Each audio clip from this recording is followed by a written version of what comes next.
All right. Welcome to tonight's Planning Commission meeting. The current time now is 7 p.m. and we'll have Alderman Jack Young lead us in prayer and Pledge of Allegiance. Would you pray with me, please? Heavenly Father, we just thank you for this day. We thank you for the opportunity we have to live in a city and a state and a country where we can gather together to do that city's business. God, I thank you for all the blessings that you give us. Lord, I pray that you would grant us wisdom tonight as we do the city's business. Lord, I pray that you would protect all of those who place themselves in harm's way for our benefit. And I pray this in Jesus' name. Amen.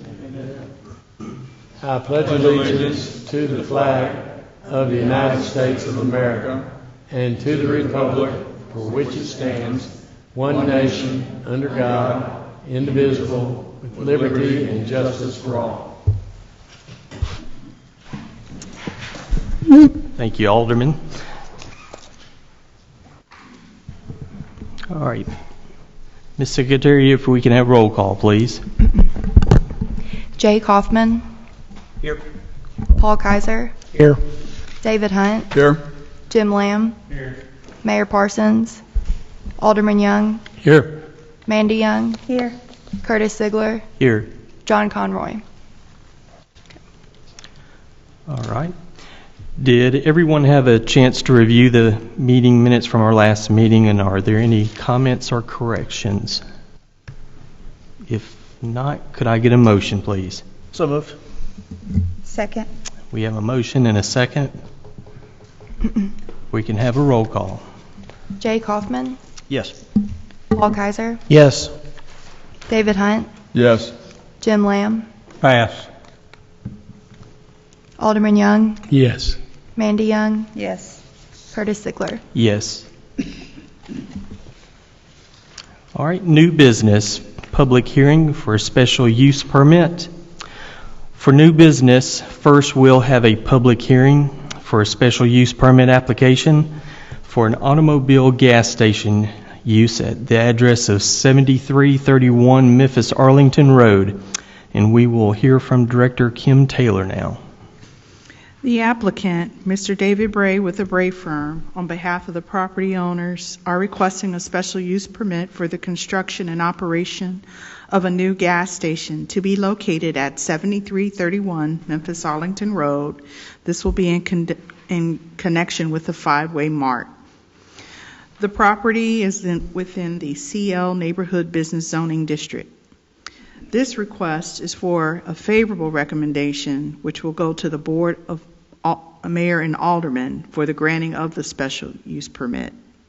Article 5, Chart 1 of the Bartlett zoning ordinance permits the automobile gas station use in the CL Neighborhood Business Zoning District with a special use permit. The uses surrounding this property include single family to the east, a preschool to the south, a plumbing contractor to the west, a youth behavioral treatment center to the northeast, and a post office facility to the northwest. Staff has reviewed this application and recommend approval of a favorable recommendation to the Board of Mayor and Aldermen with the attached conditions in this report. I'd also like to mention that under the engineering conditions, there's a typo in number 3. It should say with a service station instead of a place of worship or a church. I think that's what it says in number 3.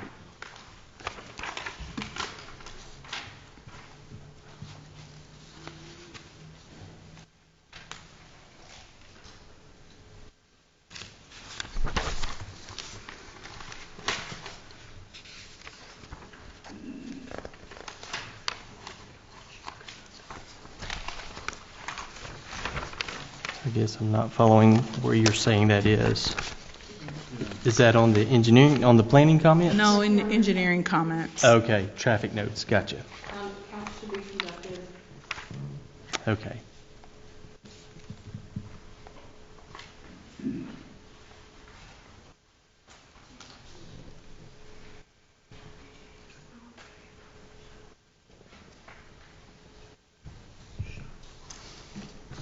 All right. Are there any questions for Director Taylor from the commissioners? Quick question. So are we going to see a site plan, assuming approval through this process, we'll see a site plan later on for those kind of questions? Absolutely. Thank you. All right. Anyone else? All right. Is the applicant present? If they could come forward, please state your name, address for the record, please. David Bray with the Bray Firm, 2950 Stage Plaza North, Bartlett 38134. To answer a question first before I get started, yeah, there'll be a site plan. So this is a concept site plan that you're looking at now, and this is a stab because if you guys happen to go on the GIS and look at it, you see the existing building's been there for many, many years, and then pavement. And there's no delineation between what is roadway and what is parking lot and what is public and what is private. Sat down in John's office the other day for us to discuss that and try to figure out exactly what is public, what is private, and what we're going to do. So this is an idea, and some of that will be addressed by traffic study and maybe where we need to locate drives and what changes possibly need to be made. So yes, there will be something a lot more detailed coming. Do we have an aerial we can pull up on the screen? Just website or Google Earth or something. That was one of my first thoughts when I saw the conceptual idea here, was if we can underlay the aerial underneath it to kind of get a more broader perspective. Because you really don't see the vastness of the whole five-way intersection there in the railroad. I mean, you see where it is, but you don't. Mm-hmm. 7331. Trying to help her get there faster. Thank you.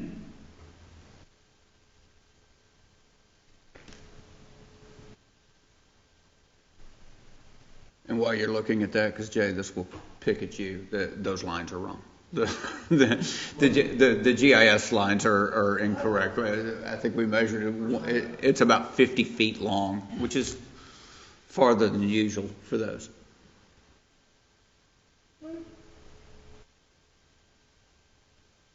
But unfortunately, we don't have that with the site plan overlay. But when you overlay, you can see that, like there's a power pole and a little bit of grass that's right there, and you can see the differentiation in the color of the asphalt as you look at it.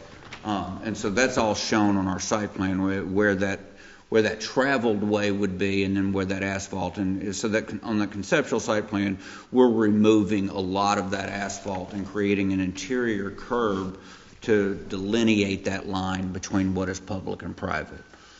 But going back to the application, we're in agreement with conditions. I had a discussion with John before the meeting started about the traffic study, specifically about the conditions for that, and to also sort of give you guys a little bit of an update. And we're mixing projects here, but they both are impacted by this intersection, and I'm representing both of them, so I'll mix the two projects together.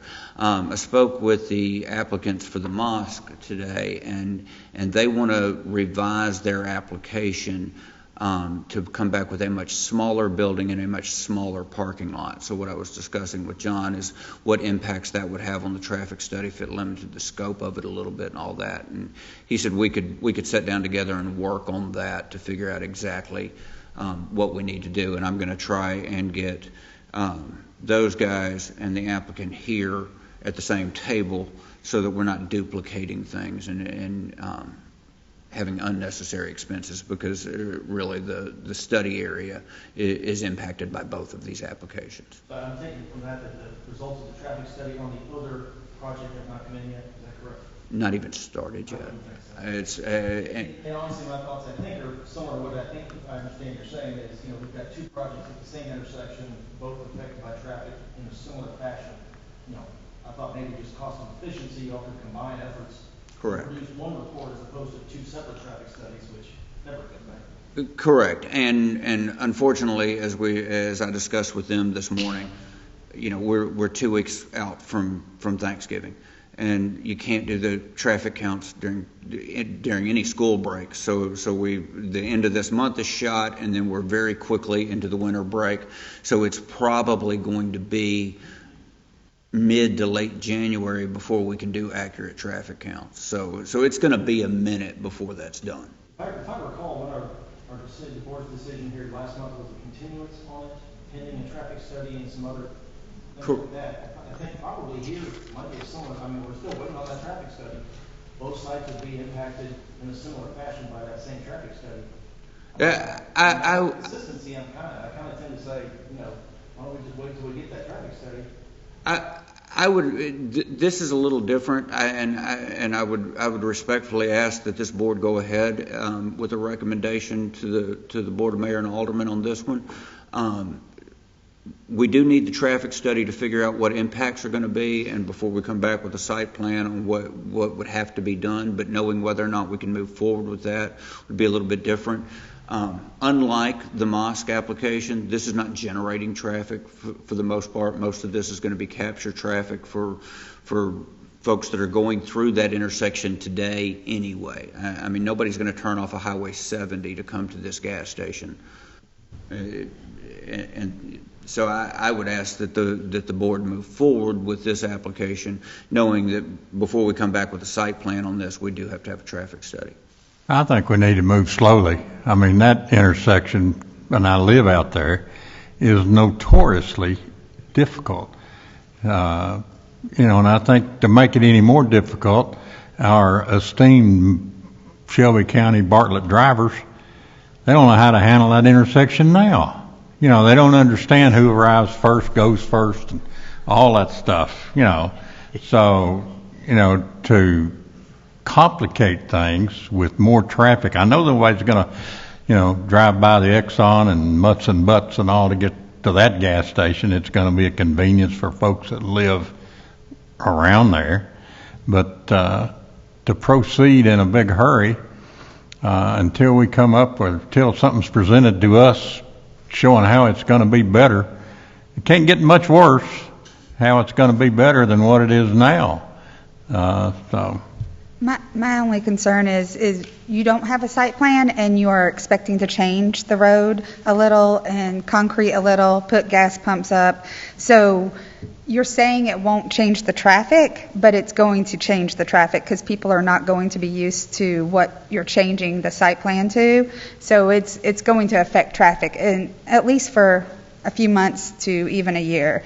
So without seeing what you're going to do even, it's going to affect that area out there. And like everyone has said, we need to move slow on this. So I'm kind of in agreement with Jay and them that we need a traffic study, and I'd like to see a site plan too, please. David, I know you said it's conceptual, it's early in the site plan right here, but I do think along kind of tying in that traffic, I do think what you've shown here actually improves the traffic at that intersection, because right now we know coming out of that convenience store, it's a free-for-all. There is no controlled entrance or access onto that property. It's just whichever of those 4 or 5 other ways you want to go is the way you kind of position yourself. This does funnel the traffic either straight onto Memphis, Arlington, or over here to Broadway. So I like that idea. I do have some concerns about sight lines with the landscaping that's proposed here. I think I'd like to see more landscaping on the east side with that neighbor and on the south side, but obviously that's site plan. I get that. We'll get to that in the future. But I just on the positive note, I think the idea in terms of traffic, again, I'm trying to stay on focus with that traffic, is positive, because it really does. It does. It finally funnels that one of the 5 corners to this thing. Yeah, it puts some controls in that aren't there today. But really, it sounds to me like from what you said, look, nothing's going to happen until we get the traffic study back anyway. At best, January, probably February, because of the holidays, like you were explaining. I don't see what the hurry is to get that approval tonight, because you're not going to get, hopefully, a favorable traffic study by then anyway. I really think we just need to, in a matter of consistency, like we did last month with the other project at the same intersection, I think it's wise that we just hold off until we get that traffic study. I like the idea. I really do. I would love to see an improvement at that intersection. I want to see this thing go through, but I think it's just that one intersection bar that we had this discussion last month. It's think we just really need to be careful on this one. This may be a minor comment, but where the gas pumps are located, that one exit entrance, making a left-hand turn at between 4 and about 6 o'clock, I'm not sure how that works in terms of a safety issue. Is there anything that you can project out to say it's not? I don't know. I'm just throwing it out on the table. But the other side, I don't see there'd be any problem. That one right by the gas pumps going out to make that left hand, and maybe even the right turn. The left turn for sure would be something that's And on that the may table. be something that changes with a site plan, depending on what the queuing is at that intersection Yeah. at that time. That may need to be a right-hand, I right don't know how you make a left-hand turn at that right time. Be tough. Is real quick, not to jump on you there. Is the city going to require improvements, curb and gutter? I mean, not on the site itself, but roadway, curb and gutter improvements, things like that. So because this is a special use permit, it's somewhat similar to what the city could typically require for a subdivision, which could be half of the road cross section, that side, the owner's half side. And, if you go back east down Memphis Arlington, and as you get in front of Bartlett country and you see the entrance to Wheeler's Grove, which is off the south, Wheeler's Grove subdivision was put in with full road width improvements on their half. Yep. Now, I'm not saying that that's what we should do here, but as a part of the SUP, we could, as a part of the land development process, to require the developer to build their half of the road. And as a result of that, for us to look at that and say what is reasonable in this area, to me, that's another reason why we need the traffic study. One of the things, David, that you mentioned was the turning movement. Is it possible that perhaps an additional lane needs to be built on the east and west side of Memphis Arlington for a middle lane, for a left turning lane, to avoid traffic backing up? And then, of course, there's also the greater concern about the entire intersection. And is there a way that the geometry needs to be done? So we're doing a lot of thinking about this, about the 5-point. And 5-point kind of operates more like a roundabout instead of a 5-way stop, if you've ever watched it. You said it now. You said it. You said that. You said that word. Yeah. I did. I said that. And even though I don't like roundabouts. And so now's an opportunity. We're supposed to, at this point, to look at the intersection and turn over every stone. John, you're hitting that. We're trying to build on a broken bridge when we get right down to it. We keep coming back to the 5-way, but nobody has really, including me, have said, hey, we need to look at this, and here's a good plan to make it work. Yeah. And here we've got 2 projects, and we still have the same problem that we really haven't talked about. What can we do to fix it for the long run? So that's another reason why I think we need the traffic study. We actually had, not long after the last PC meeting, we had our police department. We asked them, Max, our land development engineer, asked them, could they do some drone videos of the intersection? So now we've got drone videos of the intersection to see how it operates, or when the traffic study comes in, we can look at the traffic study, see the traffic movements, and do some further analysis in that. So I just think we're a long way from making this. We need to fix it somehow, someday, instead of talking about it and building on something that doesn't work as it stands right now. sure. Let me ask a question real quick as far as the traffic study goes. As far as the results of a traffic study, right? Are we going to see basically results of increased numbers of traffic, queuing loads, things like that, or are we going to see here's a recommendation of how to fix the intersection ultimately? What can we expect to see out of a traffic study? Is it strictly a numbers game, or is it here's a design to make it work optimally, or is that the responsibility of the city to take that on? No, what it should include is the existing traffic loading on the intersection with like a level of service. Like level of service is like in the traffic world would be like how efficient it handles the volumes. And so like a level of service, you have like different level of service, A, B, C, and it's kind of like A is good, B is not as good. It's kind of similar to that. So basically, very similar to what we required of Union Depot.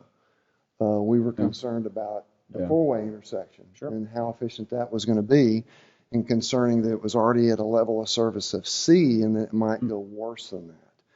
And so the traffic study here should show us the level of efficiency that that intersection is operating on. And then we'd have to come back and make recommendations on how to improve that.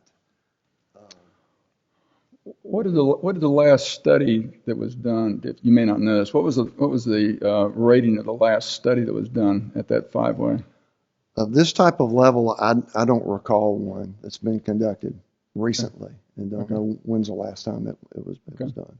Now we have traffic counts. In some cases, you can get TDOT traffic counts online, but that's not the level of study that we're talking about here. Right. It just seems to me that, you know, we're at the point where, you know, obviously the city likes to put road improvements and intersections on the developer. I get it. That's how the game's played.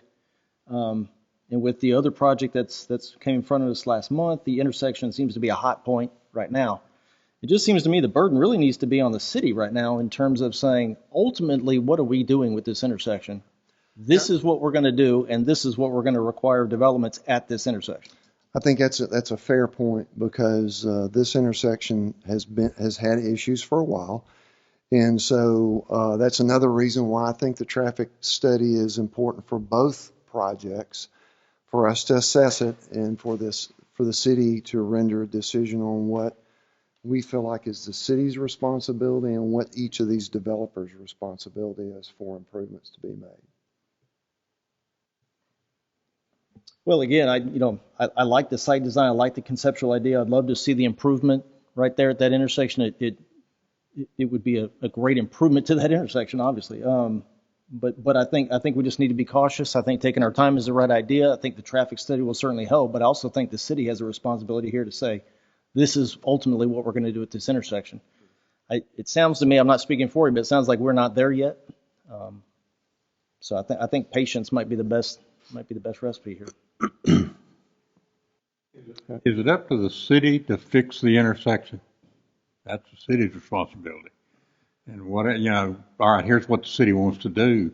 And then does, the applicant say, all right, you guys are going to do this. This is where we hope that we can fit into that situation. Is it, I don't know that the city needs to require the applicant to fund to fix the intersection that has been screwed up, I know, since 1976. I agree with you, Jim. I think there may be some burden on both parties. Again, if you look at like what I just mentioned in the special use permit or subdivision, it's very common for us to require developers to build their half of the road and to not just dedicate right away, but also build their half of the road. And so it's our responsibility to look at that.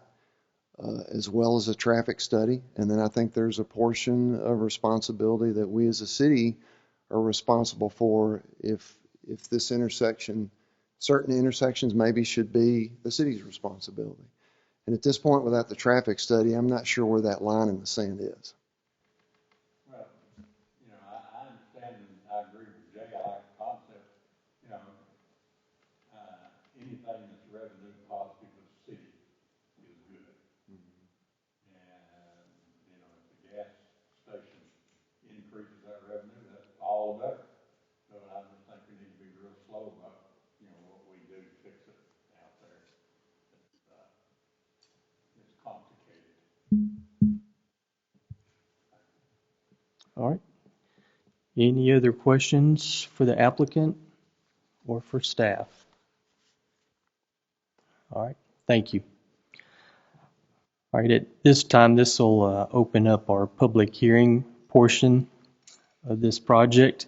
Any Bartlett citizen who would like to speak for or against approval of a favorable recommendation to the Board of Mayor and Aldermen may do so when called upon. Both sides, for and against, will have a total of 20 minutes each. Each individual speaker will have 3 minutes to speak. Before speaking, please state your name and address for the record, and the public hearing may begin at this time. So again, if you'd like to speak, please come forward.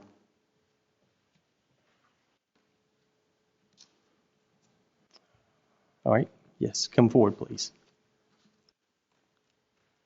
Chris Bristow, 4117 Broadway Road. Is this for? Kind of in the middle. Okay. I don't know. There's definitely pros and cons of both. Right now, the five-way, like the Mart or whatever, their opening hours, are pretty good. With the new development, are they going to be 24/7? That will bring a lot more people around. A lot of different kind of people, and I don't know what their views of what they're going to do. And then the traffic, like y'all said, is bad, but maybe it could be good for us. I'm the closest house to the five-way of anybody besides people going down. I'm right off Broadway. But I know we're just concerned about stuff like that. Just what is it going to do to the area immediately? I mean, we see the road backed up way past our house. Maybe it could help it. But at the same time, it will bring more people into this little tight area. There's other gas stations that they go to. So those are just some concerns that we have in our little family. Okay, thank you. Is there anyone else that'd like to speak for or against? All right. All right. He brought up a good point. Would the owners like to tell us if you plan on your hours of operation changing?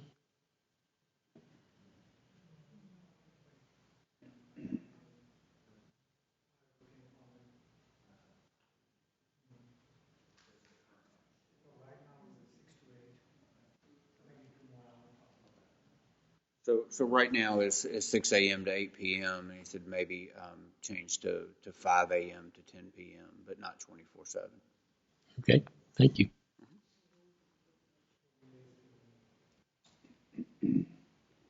All right.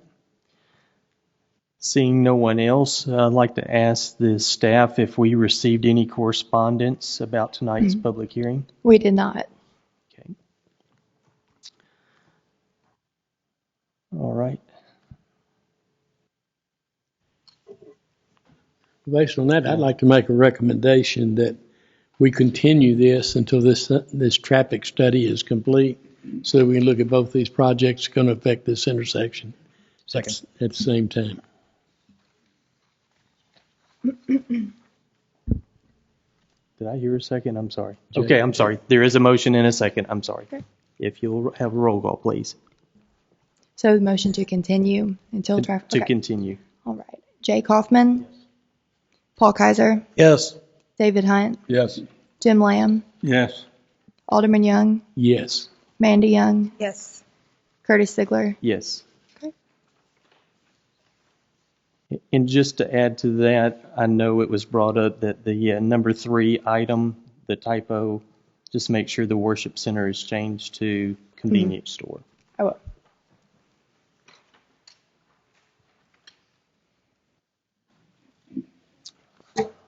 All right.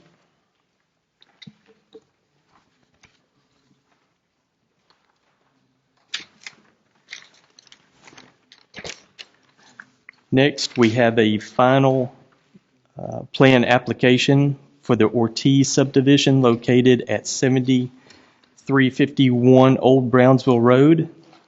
We'll now hear from Director Kim Taylor. Again, the applicant, Mr. David Bray with the Bray firm, is here tonight on behalf of the property owner, Ms. Linda Ortiz, who is requesting approval of a final plan application for a 2-lot residential subdivision. The property is located within the RS-18 single-family zoning district. The property is currently 0.94 acres in size, and once it's subdivided, lots 1 and 2 will be 0.436 acres. 0.066 acres will be dedicated for right-of-way road improvements along Old Brownsville Road.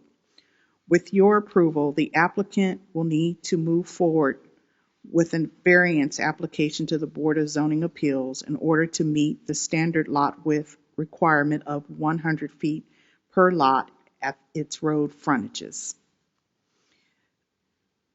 This application is in an effort to create a buildable legal lot of record. Staff has reviewed this application and recommend approval with the conditions as listed in your staff report. Are there any questions for Commissioner, or for Director Taylor, excuse me? Ms. Taylor, is the idea to consolidate? I believe so, yes, for one single lot eventually. All right. Any other questions? No? All right, thank you. Is the applicant present? If you'll please state your name and address for the record. David Bray with Bray Firm, 2950 Stage Plaza North, Bartlett 38134. All right, and Okay, I'm addressing your question first. You're first in line with the questions. Yes, one lot. This is just the process that we must go through to get back to that. So the intention would be to record a plat that looks very much like that, and then re-record a second plat immediately following that showed one lot that was 100 feet wide. and have you reviewed the staff comments, and are you in agreement? I'm in agreement. I'm sorry, I should have asked this prior to the meeting starting, and I don't know if it's for John or for Max, but the last condition under the engineering is that the sewer extension should be installed at a minimum slope of 0.5%. We're above that. Is that just a boilerplate comment that it should have, that's your minimum, or were you concerned that we weren't providing enough depth for later upstream and there's not a sewer plant up there? But Yeah. So did you mean maximum of 0.5%? No, there's a few more, let's see, Leslie, if you go back to the plan, yeah, there's a few other houses that need to be picked up west of there. Mm-hmm. And we were concerned if you went up too steep that we wouldn't be able to pick up those homes. I think we were still 12 feet deep. Were we? Okay. I think so. Okay, all right. Okay. Erin had done a general design on that, and she had it at 0.5%. We'll relook at that. That was just. Okay, can the condition just be changed to meet engineering requirements, or yeah? So yeah. I don't want Yeah. to be limited that it's Absolutely. We're locking in a rate of grade. At a planning If we can commission meeting, minimize we're not the even depth, looking at if we can minimize the depth and Yeah. lower the construction cost and still pick up the homes that we need to pick up, absolutely. Okay. Yeah. Okay. So yeah, we could change that.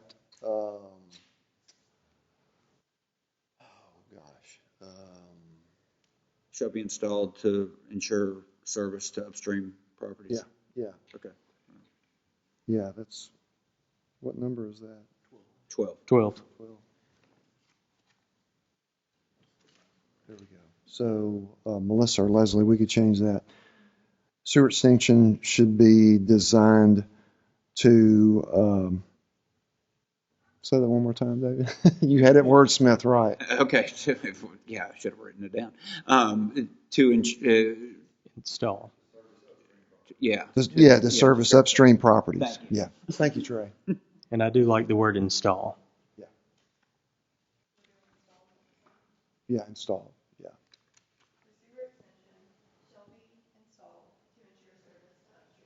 Yeah, that'll be perfect. Yeah, good catch. Any other questions? No? All right, thank you. All right, if there's no other questions, I'll ask for a call for a motion. I recommend a motion to approve based on the recommendations. All right, you got a motion? Second. A second? If you'll call roll, please. Jay Kaufman, Yes. Paul Kaiser, Yes. David Hunt, Yes. Jim Lamb, Yes. Alderman Young, Yes. Mandy Young, Yes. Curtis Ziegler. Yes. Okay. All right.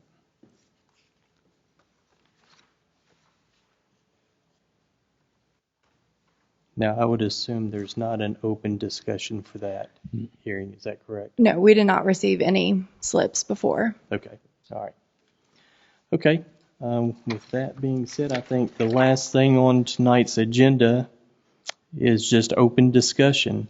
So the public shall, let's see here, be provided an opportunity again to address the Board of Commissioners here, the Board or Commissioners, during the open discussion period at the end of each regular and special meeting of the governing body.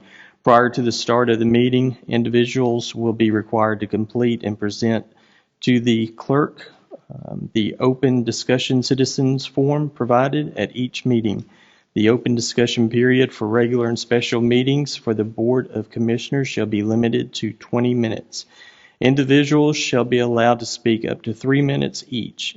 Each discussion period will not be held for any meetings where there are no actionable items on the agenda or meeting, where the governing body is conducting a disciplinary hearing for a member or governing body or a person whose profession or activities fall within the jurisdiction of the governing body. Whew, that was a lot.